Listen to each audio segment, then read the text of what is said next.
Edi, Ya, silakan. itu prosesnya kayak gimana sih? Dari ditilang, kemudian merasa bahwa aku nggak terima ditilang, gugat ke MK, bagaimana? Ya, pada saat itu kita mau berangkat ke kampus Ya. bareng teman saya Ruben. Nah, kita pada itu kebetulan lewat di jalan di Panjaitan. Kemudian di situ ada razia.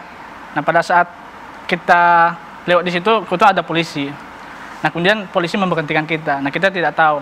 Ternyata setelah polisi yang memberhentikan, ternyata kenapa kita ditilang karena tidak menyalakan lampu utama sepeda motor. Jam berapa itu? Terus sekitar jam 9 pagi. Oke, apa yang kamu katakan kepada polisi waktu itu? Pada situ saya bertanya kenapa saya ditilang. Nah, kemudian polisi menyatakan bahwa Mas telah melanggar pasal 107 ayat 2 tentang kewajiban menyalakan lampu utama sepeda motor pada siang hari.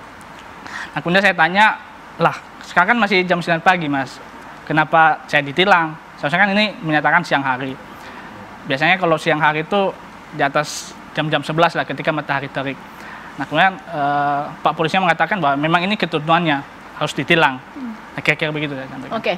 Nah, kalian berdua atau mungkin Ruben mengetahui bahwa ini ada yang janggal atau ada yang tidak jelas, ini kayaknya harus digugat, ini kapan gitu? Bahkan juga mengecek juga kalau presiden kita naik motor ini nggak nyalain lampu, ini bagaimana? Ya, kalau soal Jokowi kita waktu itu ngeliat di media ya, lihat di media tidak nyalakan lampu. Sebenarnya untuk yang konsen kita itu sebenarnya pengujiannya bukan ke Bapak Jokowinya. Cuman memang kita lihat kenapa banyak sekali ya peraturan-peraturan yang hanya berlaku ke masyarakat-masyarakat menengah ke bawah.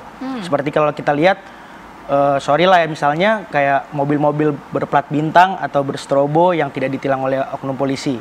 Jadi di situ comparean kita melihat bahwa menurut saya menyalakan lampu di siang hari itu nggak efektif untuk menekan kecelakaan. Karena hari ini lebih ke pembinaan menurut saya. Kayak misalnya program Polri Millennial Safety Road, itu menurut saya adalah program bagus dalam menekan angka kecelakaan.